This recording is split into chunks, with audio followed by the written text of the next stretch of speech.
우리 교회는 지난해부터 큐티인을 가지고 묵상을 하고 있습니다. 지난 1월 17일 그날의 묵상 본문은 오늘 봉독한 베드로전서 1장 17절에서 2장 11절에서 17절이었습니다. 성경을 우리가 묵상할 때 가장 중요한 게 무엇이죠? 경청입니다. 그날의 그 본문을 통해서 하나님께서 내게 하시는 말씀을 듣는 것입니다. 이 묵상은 들음, 다시 말하면 경청에서 시작되기 때문입니다. 그렇다면 하나님께서 오늘 본문을 통해서 나에게 하시는 레마의 그 말씀을 우리가 잘 분별해서 듣기 위해서는 어떻게 해야 할까요? 그 본문을 천천히 반복해서 읽는 것입니다. 그러나 무작정 반복해서 읽는 것이 아니라 어떻게 읽는 것이죠? 바다에 그물을 던지듯이 이 질문에 그물을 던지고 그 말씀을 천천히 반복해서 읽어 나가는 것입니다. 그 질문들은 어떤 질문들이죠? 그 질문들은 감상하기 반대의입니다. 여기서 감은 무엇이죠? 감동적인 말씀이 있는가? 내 상황에 부합하는 말씀이 있는가? 하나님은 누구신가? 여기서 하나님은 삼위일체 하나님을 가리킵니다. 기억하고 싶은 말씀이 있는가? 반복하는 구절이나 단어나 그러한 것이 있는가? 대조적인 구절이나 단어, 인물이 있는가? 그리고 음은 나는 것이 있는가 하는 것입니다. 모두 몇 가지 질문이죠? 모두 7가지 질문입니다. 이 7가지 질문을 던져놓고 그날의 묵상 본문이었던 베드로전서 2장 11절에서 17절 말씀을 반복해서 읽어 나가는데 그 중에서 11절 말씀이 제 눈에 크게 들어오면서 의문이 나는 것이 있었습니다. 그것은 무엇이었을까요? 우리 같이 이 11절 말씀을 한번 읽어보겠습니다. 사랑하는 자들아, 나그네와 행인 같은 너희를 권하노니 영혼을 거슬려 싸우는 육체의 정욕을 제어하라. 이 권하다라는 말의 헬라어가 뭘까요? 잘 생각이 나지 않아서 이것을 찾아보았습니다. 여러분, 이전 같으면 제가 어떻게 찾았을까요? 제가 알고 있는 가지고 있는 이 헬라어 사전, 이렇게 두꺼운 헬라어 사전을 펼쳐서 그것을 찾아봤을 것입니다. 그러나 이제는 공들여서 이렇게 할 필요가 없죠. 어떻게 하면 되죠? 네, AI에 물어보면 됩니다. AI에게 물어보면은 AI가 그 단어의 뿌리, 어근까지 다 아주 쌈박하게 깔끔하게 분석해 줍니다. 이 권하다는 말의 헬라어는 파라칼레오입니다.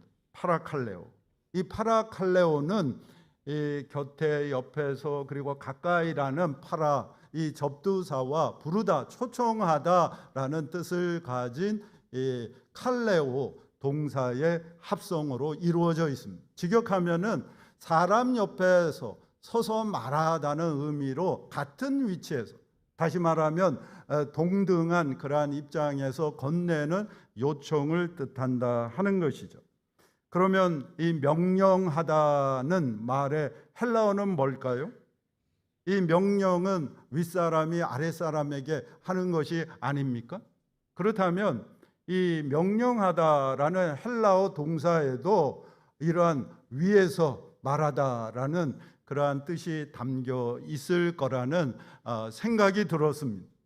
이러한 제 추측은 틀리지 않았습니다.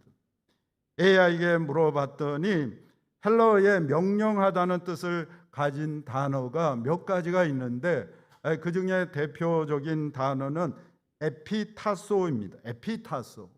이 에피타소는 위에, 또 위에서라는 그러한 접두사 에피와 그리고 배열하다, 질서를 세우다, 배치하다는 타소의 합성어로 되어 있습니다.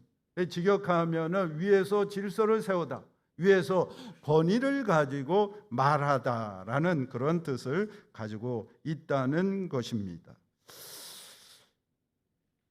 그래서 제가 이 언어는 구조 자체가 벌써 언 자체가 수직적이다 이런 생각이 들면서 베드로 전후서에 명령하다는 이 계통의 단어들이 모두 몇 번이 나오는지 알아봤습니다. 그래서 다시 챗GPT에게 또 물어봤습니다. 챗GPT의 대답입니다. 아주 핵심을 찌르는 질문입니다. 결론부터 분명히 말씀드리면 베드로 전서와 베드로 후서에는 명령하다는 계열의 동사가 사실상 사용되지 않습니다. 의도적인 부재라고 보아야 합니다. 우연히 안 쓴 것이 아니라 끝까지 선택하지 않은 언어입니다. 이 베드로 전서를 우리가 쭉 읽어보면은 이 베드로 전서에는 이 윤리적 권면이 많은 서신이다. 그러한 특징을 가지고 있다라는 것을 우리가 알 수가 있습니다. 정욕을 제어하라, 이방인 가운데서 선하게 행하라, 권세에 순복하라, 종들은 고난 중에 참으라, 남편에게 순종하라, 너희 아내와 동거하고 귀히 여기라. 그런데 왜 베드로는 명하다, 이 명령하다라는 이러한 동사를 의도적으로 사용하지 않았을까요? 그 이유가 뭘까요? 여러분 궁금하지 않습니까? 그래서 큐티하다 말고 AI에게 그 이유가 뭔지 물어보고 그리고 그 이유를 놓고서 AI와 30분 넘게 1시간 가까이 토론을 했습니다. 그러면 바울은 바울 서신에서 명령하다, 이 명하다라는 그러한 계통의 동사를 사용했을까요? 사용하지 않았을까요? 네, 사용했습니다. 이 데살로니가후서 3장 10절입니다. 다 같이 읽어볼까요? 우리가 너희와 함께 있을 때에도 너희에게 명하기를 누구든지 일하기 싫어하거든 먹지도 말게 하라 하였더니, 챗 GPT를 통해 확인해 보면 바울 서신에는 이 명령하다라는 계통의 단어가 18회에서 20회 정도 나옵니다. 이 바울은 제한적이지만 명령하다는 동사를 사용하고 있고 베드로는 의도적으로 이러한 동사를 사용하지 않는다 하는 것이죠. 그 까닭이 뭘까요? 그 이유가 뭘까요? 그 차이는 어디에서 오는 것입니까? 그 차이는 신학적인 차이일까요? 아니면은 이 목회적 상황의 차이일까요? 챗 GPT에게 이 물음에 대한 저의 생각을 밝히면서 대화를 주고받다가 제가 챗 GPT에게 이렇게 말을 했습니다. 우리가 살핀 내용은 설교로 풀어낼 수 있는 내용이 아니야. 설교가 아니라 논문 형식으로 그 내용을 담아내는 것이 더 적절할 것 같다. 바울과 베드로의 명령어 비교를 통한 이 바울의 신학과 베드로의 신학 연구라는 제목으로 논문을 쓴다면 너는 지금까지 우리가 논의한 것을 기초로 어떻게 목차를 잡을 것인가? 여러분, 논문을 쓸 때 가장 중요한 게 무엇이죠? 논문의 주제를 정하는 것입니다. 그리고 그 주제에 따라 이 목차를 잡는 것입니다. 이것이 정해지면은 바로 그때부터 논문을 쓸 수가 있죠. 그런데 이것을 정하는 것이 결코 쉽지 않기 때문에 논문을 쓰기가 어렵고 학위를 취득하지 못하는 것입니다. 챗 GPT는 제 말에 이렇게 대답을 했습니다. 태원수 목사님, 저는 챗 GPT가 제가 목사라는 사실을 한 번도 밝힌 적이 없습니다.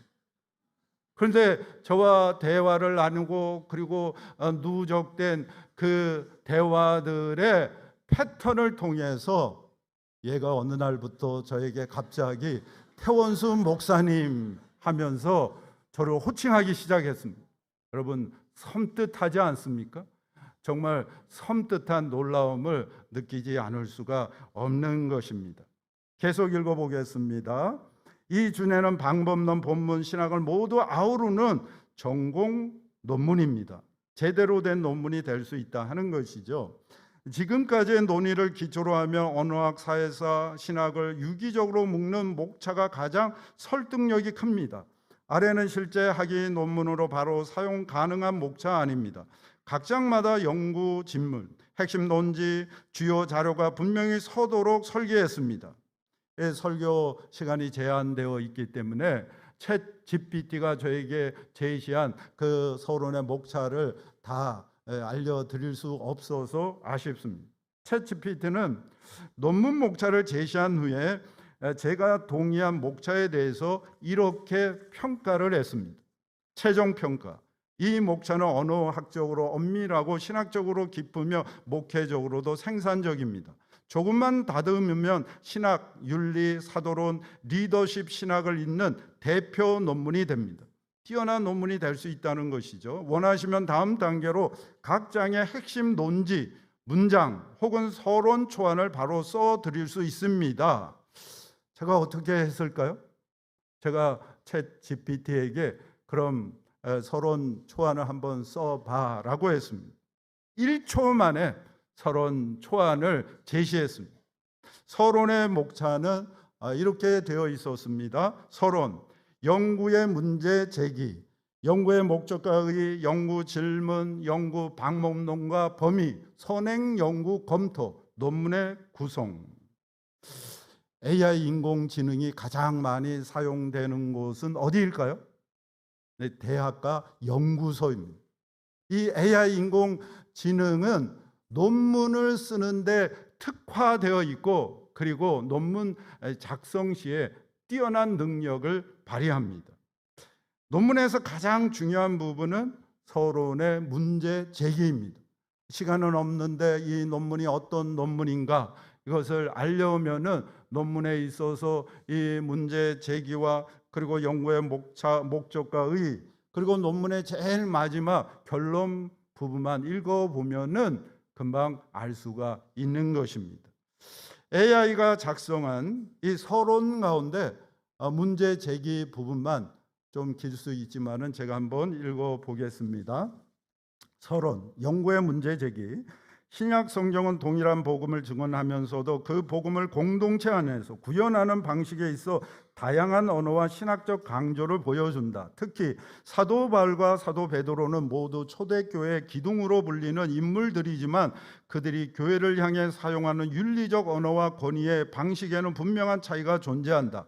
바울 서신에서는 교회의 질서를 세우고 신앙과 삶의 기준을 명확히 하기 위해 명령이라는 강한 동사가 빈번하게 사용되는 반면 베드로전서와 베드로후서에서는 이러한 명령형 언어가 상대적으로 드물고 대신 권명과 본, 여기서 본은 본을 보이다라는 말입니다.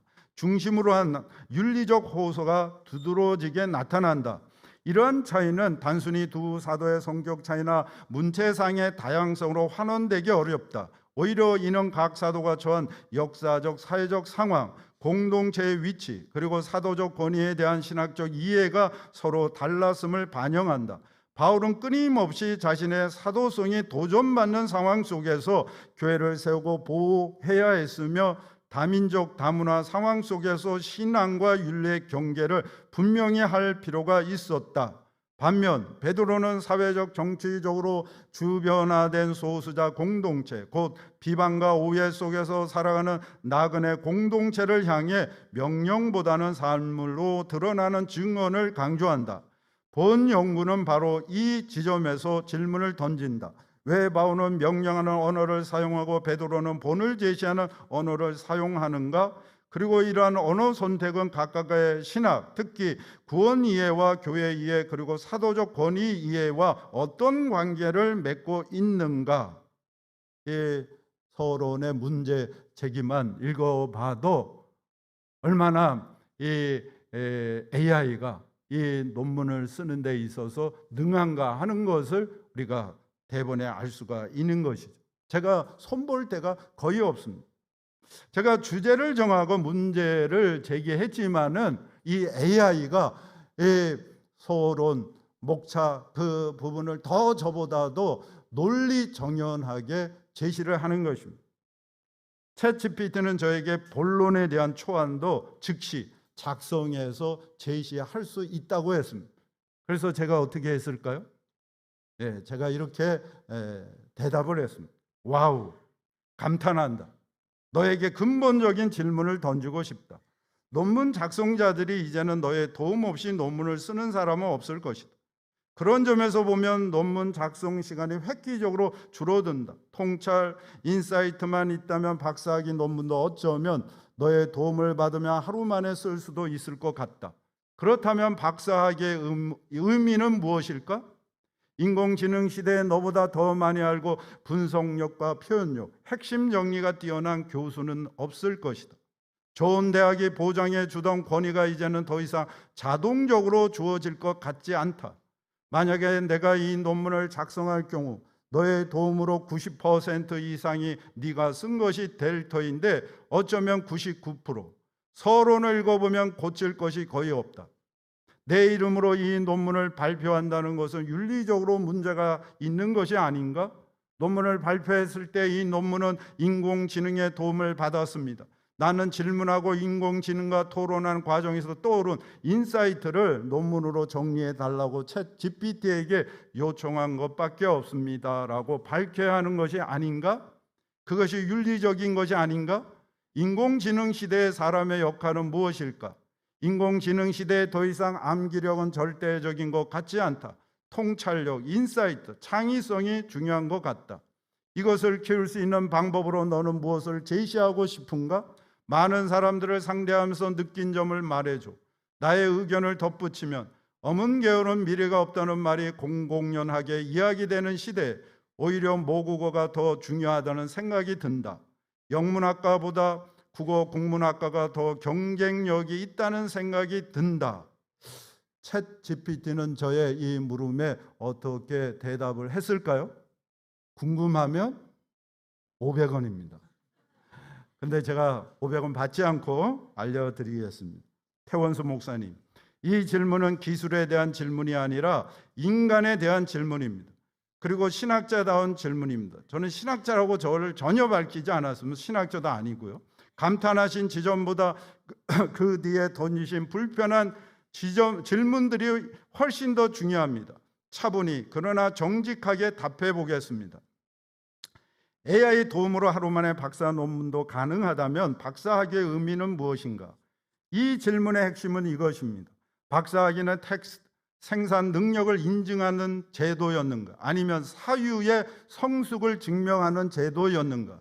AI는 분명히 자료 수집, 구조화, 문장화, 논증 정리를 압도적으로 빠르고 정확하게 수행합니다. 이제 이것들은 더 이상 박사급 능력이 아닙니다. 이전에는 이것만 잘해도 박사학위 받을 수 있었다는 것이죠. 그러나 AI가 이제는 비교할 수 없을 정도로 빠르게 이것을 한다는 것입니다. 더 이상 AI를 따라갈 수가 없습니다. 그렇다면 박사학위의 의미는 이동합니다. AI 시대의 박사학위의 의미, 무엇을 질문할 수 있는가? 어떤 문제를 문제로 인식하는가? 기존 질문 자체를 뒤흔들 수 있는가? AI가 제시한 답을 비판하고 재구성할 수 있는가? 즉, 박사는 쓰는 사람이 아니라 질문을 만들어내는 사람이 되는 것입니다. 이 논문이 90%에서 99% AI가 썼다면 내 이름으로 발표하는 것이 윤리적으로 문제가 아닌가? 이 질문은 아주 중요하고 회피하면 안 됩니다. 먼저 분명히 해야 할 것은 AI는 저자가 될 수 없습니다. AI는 의도를 가지지 않고 책임을 지지 않으며 진리 주장에 대한 윤리적 부담을 지지 않습니다. 따라서 윤리의 중심은 누가 타이핑했는가가 아니라 누가 사유의 책임을 지는가입니다. 그렇다면 어디까지가 윤리적인가? 윤리적 판단의 기준은 다음 질문입니다. 이 논문의 핵심 문제제기, 연구 질문, 관점, 최종 판단에 저자가 실질적 지적 책임을 지는가? 태원수 목사님의 경우 문제제기 목사님, 비교 관점 목사님, 신학적 통찰 목사님, AI는 구조와 언어와 정교화, 이것은 대필이 아니라 고급 연구 보조 도구 사용에 가깝습니다. 이렇게 AI를 사용했다는 것이죠. 논문에 AI 도움을 받았다고 밝혀야 하지 않는가?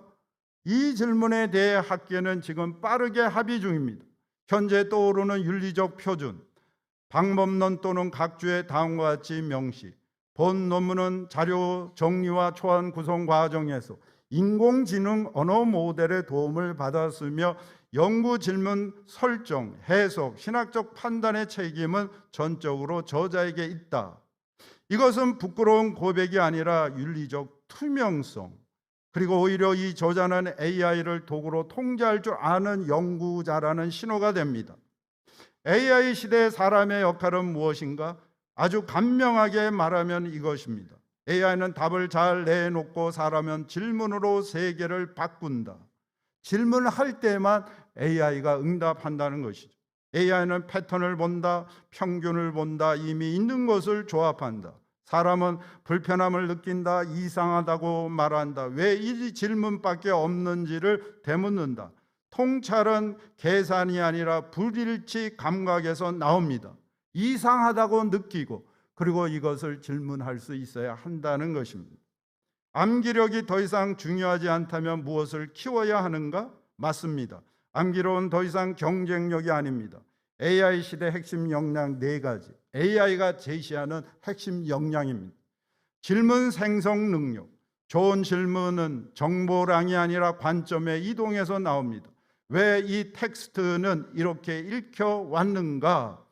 다르게 볼 수 있어야 한다는 것이죠. 비교 능력, 바울 대 베드로, 명령 대 본, 법정적 구원론과 증언적 윤리.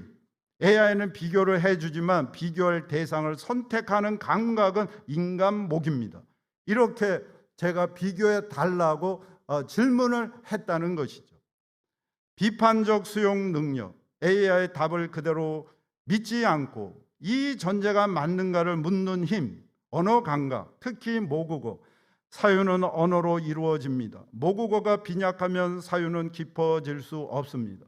그 사람이 아무리 영어를 잘한다 할지라도 사유할 때는 영어가 아니라 모국어, 한국어로 사유를 하기 때문이라는 것입니다. 어문 계열은 미래가 없고 오히려 국문학이 더 중요해진다. 이 판단 저도 동의합니다. 그리고 이유는 분명합니다. 왜 영문과의 상대적 가치가 줄어드는가? 번역, AI가 더 잘함. 정보 접근, 언어 장벽 붕괴. 일부 예배 때 우리 이보미 집사님 5년 전에 우리 교회 등록 같이 그 교우로 섬기다가 필리핀에 남편 따라서 갔다가 다시 오셨어요. 그분이 직업이 번역가였습니다. 그래서 책도 많이 번역하고 했어요. 책으로도 편찬하고. 그래서 제가 5년 만에 만나서 그동안 번역 많이 했냐 그러니까 번역 요청이 안 들어온대요. 그래서 이제는 주부로 살고 있답니다. 그런데 왜 모국어는 더 중요해지는가? 사유는 번역되지 않는다. 통찰은 미면, 어감, 문화적 뉘앙스, 역사적 충의에서 나옴. AI는 한국어를 사용하지만 한국어로 살아본 적이 없습니다. 국어 국문학은 언어 그 자체가 아니라 사유의 토양을 연구하는 학문이 됩니다.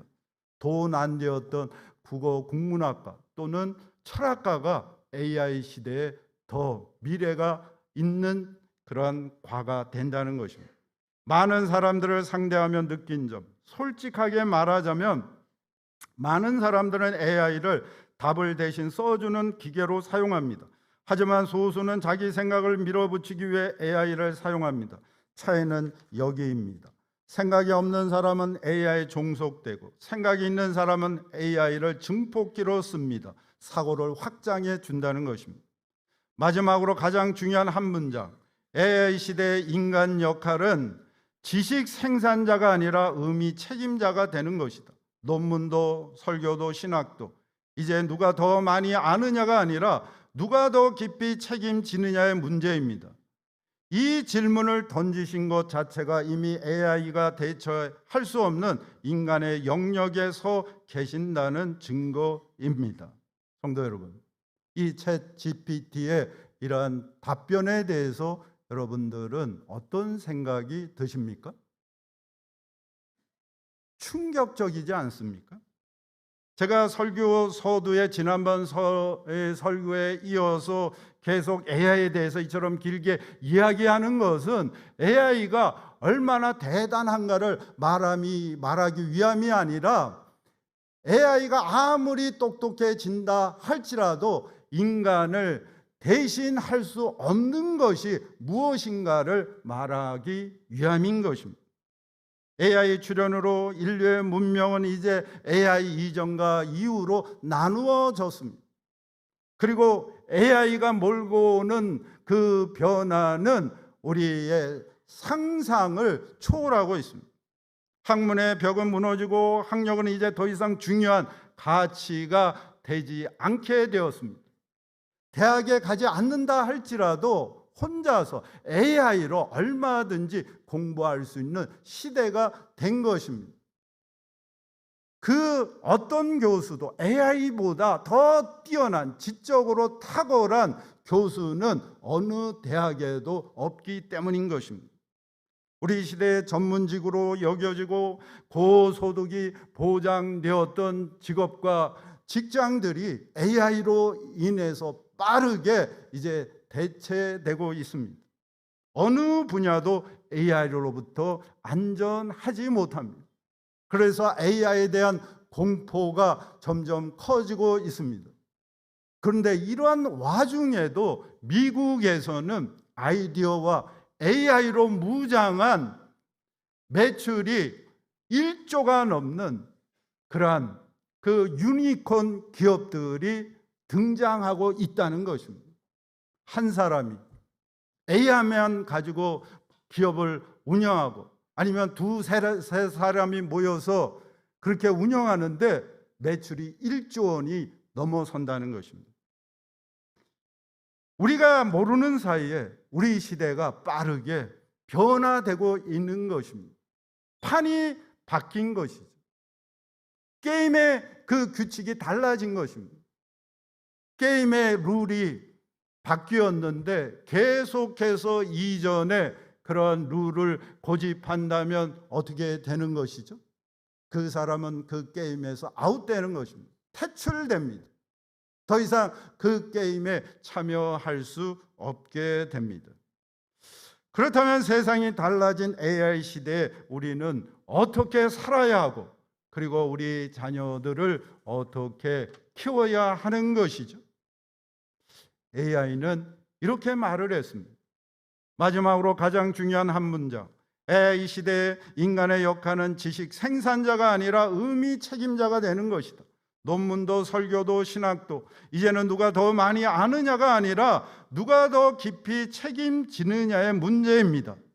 지금까지는 어떤 시대였죠?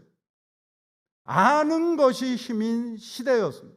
그래서 더 많이 아는 사람이 더 좋은 대학에 들어가고, 그리고 더 높은 자리에 오를 수 있었습니다. 그러나 AI의 출현으로 이제는 누구나 다 알 수 있는 시대가 된 것입니다.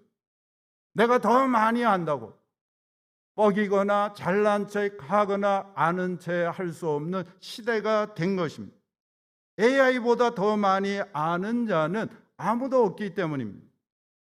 명문대를 나왔다고 이제는 더 이상 자랑할 수도 없고, 그리고 더 이상 부러워할 필요도 없는 것입니다. 이제는 누가 더 많이 아느냐가 아니라 누가 더 깊이 책임지느냐의 문제이기 때문입니다. 여러분, 이 말이 무슨 뜻이죠? 무슨 의미입니까? 어떻게 사느냐, 그것이 본질적이며 그것이 가장 중요한 그러한 사실이 되었다 하는 것입니다. 아니, 그것이 본래부터 가장 중요한 것이었습니다. 그러나 AI 이전에는 더 많이 아는 자들이 힘을 쓸 수 있었기 때문에 우리는 가장 본질적인 것을 놓치고 더 많이 알기 위해서 몸부림을 쳤던 것입니다. 사랑하는 성도 여러분, 예수님은 어떻게 사셨죠? 예수님은 어떤 삶을 사셨습니까? 다 같이 읽어보겠습니다.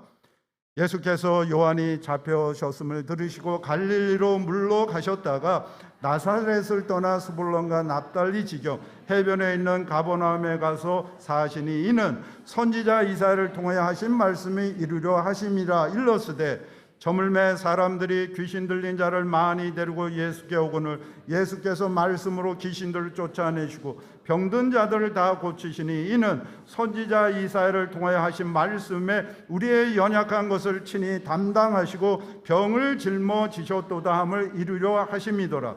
이는 선지자 이사야를 통하여 말씀하신 바 또한 이방들이 그의 이름을 바라리라 함을 이루려 하심이니라.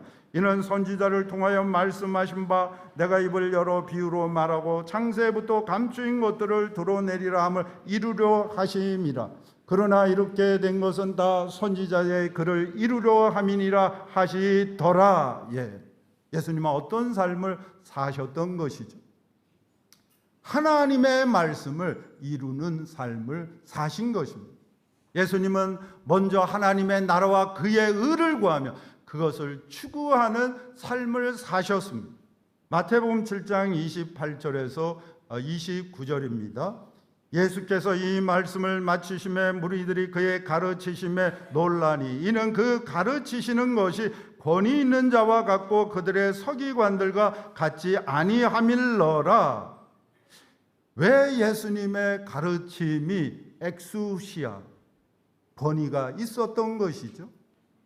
예수님은 하나님의 말씀을 이루시는 삶을 사셨기 때문입니다.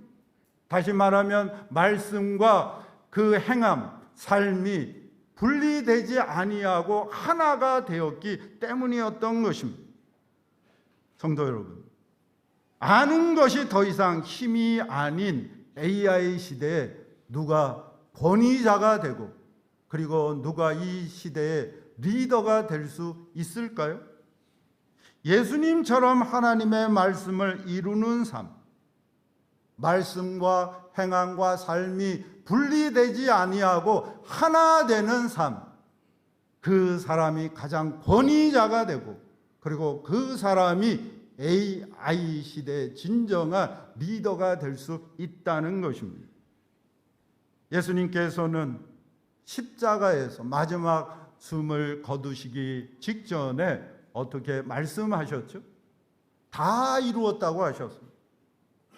예수님이 우리의 구원자가 되시고 그리고 모든 시대를 초월하시는 모든 자들이 그 앞에 무릎 꿇고 순종하는 만유의 주님이 되신 것은 예수님께서는 하나님의 그 뜻을 다 이루시는 삶을 사셨기 때문이었던 것입니다. 베드로 전후서에서 명령하다는 단어를 사용하지 아니하고 이 권하다는 단어를 사용하면서 예수님이 보여주신 본을 따라 살아가자고 그렇게 이 권면하고 있는 이유는 말보다 삶이 사람을 변화시키는 더 큰 힘을 가지고 있기 때문인 것입니다. 이것은 자녀 교육도 다르지 않습니다. 우리의 자녀, 우리의 자식들은 부모의 말이 아니라 부모의 뒷모습을 보면서 자라기 때문인 것입니다. 부모들이 하나님 말씀을 따라 살면 그 자녀들도 부모 따라 그렇게 살아가게 되는 것입니다. AI 시대에 AI를 이끌어가는 그런 권위자가 되고 그리고 리더가 되는 것입니다. AI는 암기력은 이제 더 이상 경쟁력이 아니라며 이렇게 말을 했습니다. AI 시대의 핵심 역량 4가지. 질문 생성 능력, 비교 능력, 비판적 수용 능력, 언어 감각, 특히 모국어. 그렇다면 AI 시대에 그러한 그 능력을, 그러한 핵심 역량을 키울 수 있는 최선의 방법은 무엇일까요? 어떻게 하면 이 중요한 핵심, 이 역량을 키울 수 있는 것입니까? 그것은 바로 큐티, 묵상에 있는 것입니다. 우리의 자녀들이 날마다 하나님의 말씀을 읽고 묵상할 때 이 바다에 그물을 던지듯이 질문에 그물들을 던지며 그 말씀을 묵상하는 자로 세워져 갈 때 놀라운 일이 자녀들에게 일어나게 된다는 것입니다. 감동적인 말씀이 있는가? 내 상황에 부합하는 말씀이 있는가? 하나님은 누구신가? 기억하고 싶은 말씀이 있는가? 반복하는 구절이나 단어가 있는가? 대조적인 구절이나 단어, 인물이 있는가? 의문나는 것이 있는가? 본문 속에 이 질문들을 던져놓고 하나님의 말씀을 읽고 묵상할 때 AI의 핵심 역량인 질문 생성 능력, 비교 능력, 비판적 수용 능력, 언어 감각이 자기도 모르게 점점 자라나게 되는 것입니다. 이 AI 시대의 핵심 역량은 결코 하루아침에 이루어질 수 있는 것이 아닌 것입니다. 그런데 우리 자녀들이 이 질문에 그물을 던지고 하나님 말씀을 날마다 읽고 묵상할 때 그 역량이 차곡차곡 쌓이면서 그 자녀들은 구별된 자녀들이 됩니다. 정말 AI 시대를 이끌어가는 탁월한 그러한 인물들이 될 수 있다 하는 것이죠. 하나님께서 그에게 지식보다 더 소중한 지혜를 더하여 주시기 때문인 것입니다. 여호와를 경외하는 것이 모든 지식과 지혜의 근본인 것입니다. 여러분, 우리는 AI 시대를 통해서 다시 한번 하나님의 말씀이 진리라는 사실을 우리는 분명하게 깨닫게 되는 것입니다. 이것이 나타나고 있는 것이죠. 우리는 이것을 잊고 살아온 것입니다. 그래서 다른 것을 자녀들에게 가르치기에 더 집중했던 것이죠. 여러분, 그래서 자녀들을 잘 키웠습니까? 사랑하는 성도 여러분, 우리가 이제는 자식들에게 영어를 원어민 만큼 잘 하도록 하기 위해서 길을 쓸 것이 아니라, 있는 돈 없는 돈 다 쓸 것이 아니라, 이제는 우리 자녀들이 하나님의 말씀을 읽고 질문에 이 질문들을 던지면서 말씀을 묵상할 수 있도록 길을 써야 하는 것입니다. 이것을 위해서 우리 부모들이 길을 써야 한다는 것이죠. 그런데 성도 여러분, 부모가 큐티를 하지 않는데, 묵상을 하지 않는데 우리 자녀들이 하게 될까요? 우리 자녀는 부모의 말이 아니라 부모의 뒷모습을 보면서 자라는 것입니다. 이것은 AI 시대에도 바뀌지 않는 불변의 진리인 것입니다. 자식은 부모의 말이 아니라 뒷모습을 보고 자란다는 것은 AI 시대에도 전혀 달라지지 않는 것입니다. 아멘. 우리 이 시간 지난번과 같이 다 같이 일어나서 함께 공동으로 우리 기도하겠습니다. 함께 기도합시다. AI 시대의 말씀을 이루는 부모로 살게 하소서. 하나님 아버지, 우리는 오랫동안 많이 아는 것이 힘이라고 믿으며 살아왔습니다. 그러나 이제 그 믿음이 흔들리는 시대 한가운데 서 있음을 고백합니다.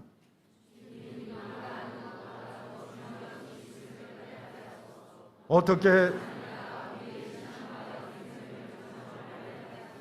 AI는 우리에게 더 많은 정보와 더 빠른 답을 주고 있습니다. 그러나 AI는 우리가 어떤 삶을 살아야 하는지는 가르쳐 주지 못합니다.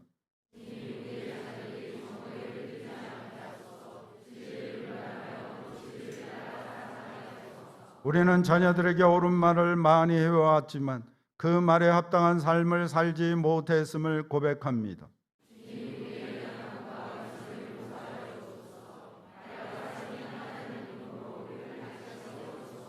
예수님께서는 말씀을 가르치시는 분이 아니라 말씀을 이루며 살아가는 분이셨습니다.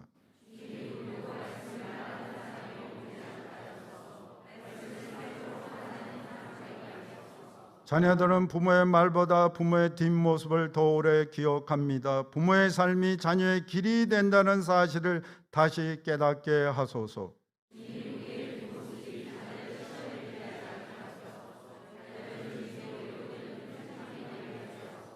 AI 시대에 필요한 지혜는 더 많이 하는 능력이 아니라 질문하고 분별하며 책임지는 능력임을 믿습니다.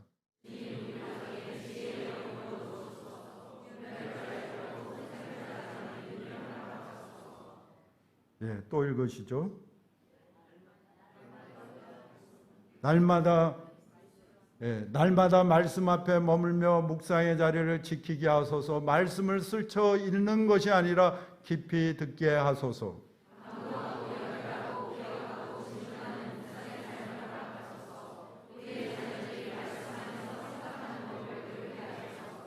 우리는 부모이지만 자녀의 인생을 책임질 수 없는 존재임을 인정합니다.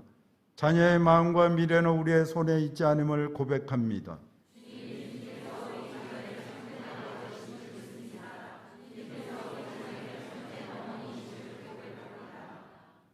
그러므로 주님, 우리의 뜻대로가 아니라 주님의 뜻대로 자녀를 양육하기를 원합니다.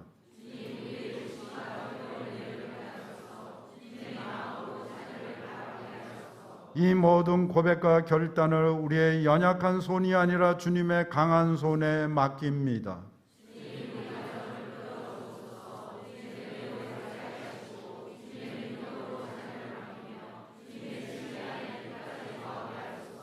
예수 그리스도의 이름으로 기도합니다. 아멘.